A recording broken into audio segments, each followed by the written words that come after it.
अक्षय तृतीया निमित्ताने अगदी पारंपरिक पद्धतीने अगदी परफेक्ट अशी घरच्या घरी रवा किंवा मैदा न वापरता गव्हापासून अगदी छान असा रवा काढून अगदी परफेक्ट सांजोरी कशी बनवायचं ते आज आपण ह्या व्हिडिओमध्ये अगदी डिटेल्स असे बघणार आहोत। चला आपण वेळ न घालवता लगेच रेसिपीला सुरुवात करूया। तर सांजोरीसाठी लागणारी जी पिठी आणि जो रवा असतो तो कसा तयार करायचा गव्हापासून ते सर्वात प्रथम आपण बघूया। तर इथे मी 1 किलो गहू घेतला आहे। आता आपल्याला कितपत बनवायचं आहे त्या अंदाजाने आपण गहू घ्या। त्या गव्हाला काय करायचं आहे 2 ते 3 पाण्याने आपल्याला स्वच्छ धुवून गहू हा फक्त 5 मिनटं आपल्याला पाण्यामध्ये भिजून ठेवायचा। यामुळे काय असतं आपला जो रवा असतो ना तो अगदी छान निघतो। म्हणून इथे मी 5 मिनिटभर आता हे गहू पाणी आपले गहू पुढेपर्यंत पाणी घालून आपल्याला याला आता भिजून घ्यायचे। तर 5 मिनटं आता मी हे गहू आता भिजून घेतले। त्यानंतर लगेच आपल्याला आता याच्यातलं संपूर्ण पाणी हे निथळून घ्यायचे। आधी आपण 3 ते 4 पाण्याने अगदी स्वच्छ धुवून घेतले, तर त्यानंतर फक्त आपल्याला पाणी निथळून घ्यायचे। पाणी हे निथळून झाल्यानंतर लगेचच आपण याला एका चाळणीमध्ये काढून घेऊया। तर एका चाळणीमध्ये काढून काय होतं जे गव्हातलं थोडंफार जे पाणी राहिलं असेल ते पूर्णपणे पाणी आता आपलं निथळून जाईल। आणि त्यानंतर एखादं कुठलंही कॉटनचं पॉलिस्टरचं कुठलंही एक कापड घ्या आणि त्या कापडावरती आता हे धुवून घेतलेले गहू आपल्याला आता काढून घ्यायचे। तर या पद्धतीने मी एका कपड्यामध्ये आपले धुतलेले गहू हे काढून घेतले। गहू आपले धुवून काढल्यानंतर लगेचच आपल्याला आता याची ह्या पद्धतीने कापडाची गाठ मारून अगदी पॅक असे गहू 1 दिवस आणि 1 रात्र म्हणजे पूर्ण दिवसभर आपल्याला अशा पद्धतीने कापडामध्ये हे गहू बांधून ठेवायचे। त्यामुळे काय होतं जे गव्हाचं साल असतं ना ते मऊ पडतं आणि त्यामुळे आपलं जे पिठी आणि रवा बनवतो त्यामुळे आपला जो कोंडा असतो तो पूर्णपणे निघून जातो। तर दुसऱ्या दिवशी तुम्ही बघा आता जो गहू होता तो अगदी छान मुरून तयार झाला आहे। त्यानंतर लगेच याला उन्हामध्ये किंवा फॅनखाली आपल्याला आता सुकवून घ्यायचं आहे। तर अगदी जास्ती कोरडे देखील आपल्याला सुकवून घ्यायचे नाही, फक्त आपले सहज दातामधनं अगदी सहज आपला गहू हा तुटेल इथपर्यंतच आपल्याला सुकवून घ्यायचं आहे। जर आपण अगदी जास्ती सुकवून घेतलं तर त्यामुळे काय होतं जो आपला रवा असतो किंवा आपली पिठी असते ती कमी निघण्याची शक्यता असते आणि पूर्णपणे गव्हाचं जे पीठ निघतं ते काळं देखील पडण्याची शक्यता असते। म्हणून फॅनखाली किंवा उन्हाखाली जर आपण वाळवत असाल तर काय करायचं एकसारखा हात देत राहा जेणेकरून आपला गहू हा व्यवस्थित एकसारखा तो सुकेल। 10 ते 15 मिनटात आपला गहू हा सुकून लगेच तयार होतो। अजिबात आपल्याला जास्ती वेळ लागत नाही। गहू हा आपला सुकून झाल्यानंतर ह्या पद्धतीने गिरणीवरनं छान रवा असा काढून सांगायचं त्यांना रवा हा काढून दे। ह्या पद्धतीने आपण पिठी ही तयार करून आणायची। पिठी आणि रवा आपला आता दोघेही काढून आपण आणला आहे। त्यानंतर लगेच एक साडी घ्या, साडीला एखाद्या कढईला बांधून घ्या आणि लगेचच काय करणार आहोत आपण आता साडीतनं हे पीठ आपल्याला गाळून घ्यायचे। चाळणीतनं गाळल्यामुळे काय होतं आपल्या रवा आणि पिठी ही वेगवेगळी होत नाही आणि म्हणून आपल्याला ह्या पद्धतीने याला आता गाळून घ्यायचं आहे। तर साडीमधनं मी गाळताना पिठी आपली खाली पडतो आहे आणि जो रवा आहे तो वरती राहतो आहे। तर हा रवा काय करायचा आहे जे आपलं नेहमीचं पीठ गाळण्याची चाळणी असते त्या चाळणीने आपल्याला हा रवा आपल्याला गाळून घ्यायचा आहे। अगदी सहज रवा हा निघतो आणि जो काही साल असतं जे कोंडा असतो तो वरती बरोबर राहतो म्हणजे आपला रवा आणि पिठी दोघीही तयार होतं। तर अशाच पद्धतीने आता आपल्याला काय करायचं संपूर्ण पीठ आपल्याला गाळून घ्यायचं आहे आणि त्यानंतर ह्या निघालेला रवा देखील आपल्याला चाळणीतनं गाळून घ्यायचं आहे। तर आपलं पिठी देखील तयार झालं आहे म्हणजे मैद्याचं काम आपलं ही पीठ करणार आहे आणि आपला रवा हा तयार झाला आहे। तर अशा पद्धतीने आपलं हे दोघीही तयार झालं आहे। आता यापैकी फक्त 1 वाटी रव्यापासून आपण सांजोऱ्या कसे बनवायचं ते आज आपण बघणार आहोत। तर ह्या रव्यामधनं 1 वाटी आपल्याला रवा घ्यायचा आहे। आता आपल्याला कितपत सांजोरे बनवायचे त्यानुसार आपण रवा घ्या। तर इथे एक कढई गरम करून घेतली। कढईमध्ये काय करणार आहोत आता मंद आचेवरती आपल्याला हा रवा छान हलकासा सोनेरी कलर येईपर्यंत मंद आचेवरती आपल्याला आता रवा भाजून घ्यायचा। जेवढा रवा आपला परफेक्ट भाजून होईल तेवढा सांजा हा छान फुलतो आणि अगदी परफेक्ट तो रवेदार देखील तो तयार होतो। जर जो आपला रवा असतो तो जर कच्चा राहिला तर खाताना आपला सांजा अगदी कच्चा लागतो, पुन्हा टाळूला दातांना चिपकतं, अजिबात ती चव वगैरे सांजोरींना येत नाही। म्हणून आपल्याला मंद आचेवरती रवा हा छान हलकासा गोल्डन कलर येईपर्यंत ह्या पद्धतीने आपल्याला तो भाजून घ्यायचा आहे. तर रवा आपला भाजून तयार झाला आहे. नंतर काय करणार आहोत, एका कढईमध्ये भाजलेला रवा आपल्याला आता काढून घ्यायचा आहे. तर भाजलेला रवा मी एका कढईमध्ये काढून घेतला आहे. त्यानंतर यासाठी लागणारं सिरप म्हणजे पाक आपण तयार करून घेणार आहोत. जेवढा रवा घेतला होता त्यापेक्षा अगदी थोडंसं आपल्याला कमी पाणी घ्यायचं आहे. जर तुम्ही अर्धा किलो रवा घेणार असाल तर त्यासाठी 250 ग्रॅम गूळ घ्या आणि त्यापेक्षा कमी म्हणजे 150 ग्रॅम आपल्याला पाण्याचा वापर करायचा आहे. आता इथे 1 वाटी रवा घेतला होता, अर्धा वाटीला थोडंसं कमी पाणी घेतलं आणि अर्धा वाटीपेक्षा थोडंसं जास्ती इथे मी गुळाचा वापर केला आहे. थोडंफार कमी जास्ती झालं तरी काय हरकत नाही. तर आपल्याला काय करायचं आहे, मंद आचेवरती आता याचा छान पाक तयार करून घेणार. अगदी जास्ती 1 तारी किंवा गोळी होईपर्यंत आपल्याला याला पाक तयार करून घ्यायचा नसतो. फक्त हाताला चिगट लागेपर्यंतच आपल्याला याचा पाक तयार करून घ्यायचा आहे. तर मंद आचेवरती आपला आता छान पाक हा तयार करून झाला आहे. म्हणजे जो गूळ होता तो पूर्णपणे आपला विरघळून तयार झाला आहे. त्यानंतर 2 मिनटं उकळी येऊ द्या आणि लगेच गॅस बंद करा आणि लगेचच आता हा पाक आपल्याला यामध्ये टाकून घ्यायचा आहे. तर चाळणीतनं आपण हा पाक गाळून घेतला आहे, जेणेकरून गुळामध्ये जर घाण असेल ती देखील आपली निघून जाईल.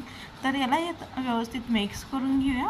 आता आपल्याला अगदी थोडासा हा जो ओलसरपणा वाटतोय, पण रात्रभरात अगदी छान मोकळा रवेदार असा आपला पाक जो सांजा असतो तो तयार होतो.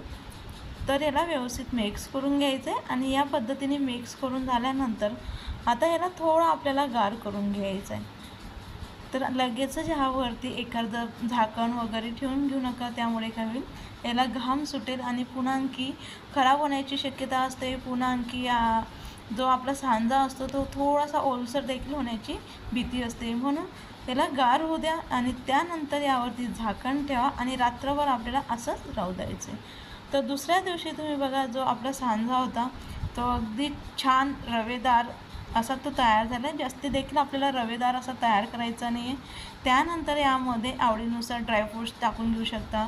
बारीक किसून घेतलेलं खोबरं, छान चव येण्यासाठी वेलची पावडर आणि अगदी थोडंसं तेल हे मी गरम करून यामध्ये टाकून याला आपल्याला व्यवस्थित आता मिक्स करून घ्यायचं आहे. तर तुम्ही बघा, आता व्यवस्थित आपल्याला मिक्स करून घ्यायचं आहे. ड्रायफ्रूट्स, खोबरं तुम्ही भाजून किंवा तळून देखील यामध्ये वापरलं तरी काही हरकत नाही. यामध्ये किसमिस देखील आपण घातलं तरी काही हरकत नाही. तर याला मी व्यवस्थित मिक्स करून घेतले. तर आता आपला जो सांजोरीन बनवण्यासाठी लागणारा सांजा आपला आता अगदी परफेक्ट तो तयार झाला आहे. चला, यासाठी लागणारं कणिक कसं मळायचं ते आता आपण बघणार आहोत.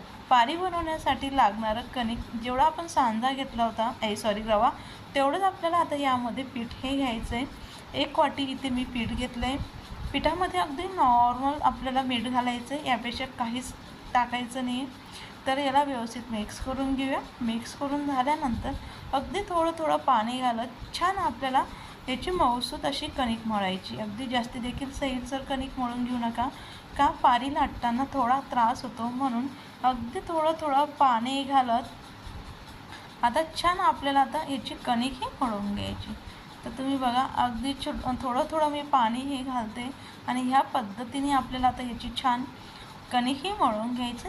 मैद्याचे देखील तुम्ही मैद्यापासून बनवणार असाल सांजोऱ्या, तर त्या देखील याच पद्धतीने बनवायचं. अगदी फार काही वेगळं राहत नाही.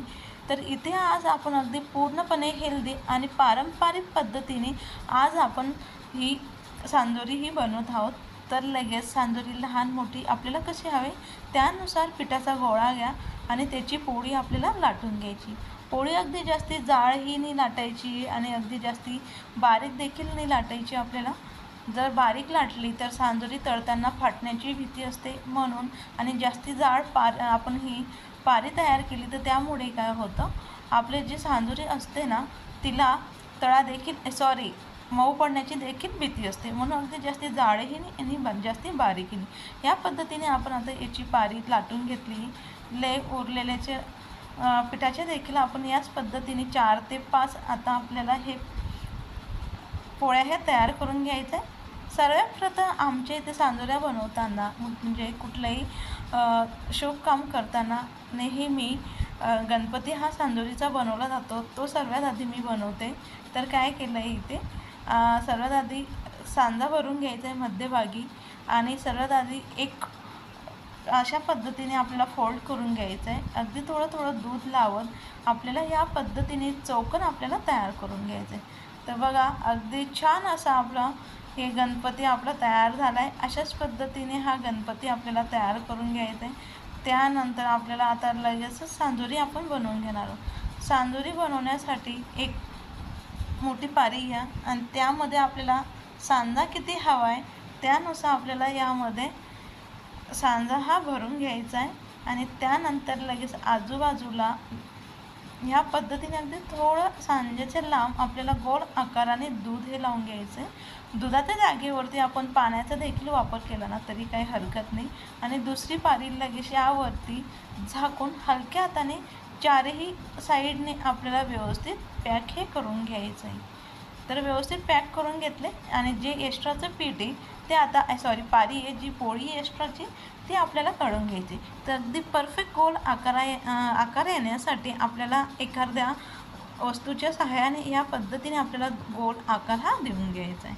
तर तुम्ही बघा अगदी छान अशी आपली आता ही सांजोरी ही तयार झाली आहे. तर आता आपण याच्यापासून करंजी देखील कशी बनवायचं ते बघणार आहोत. आमच्याकडे त्याला पुळा म्हटलं जातं, तुमच्याकडे काय म्हणतात नक्की मला कळवा. तर हाफ आकाराने अर्ध्या आकाराने ह्या पद्धतीने गोल सर्कल तयार करून घ्या.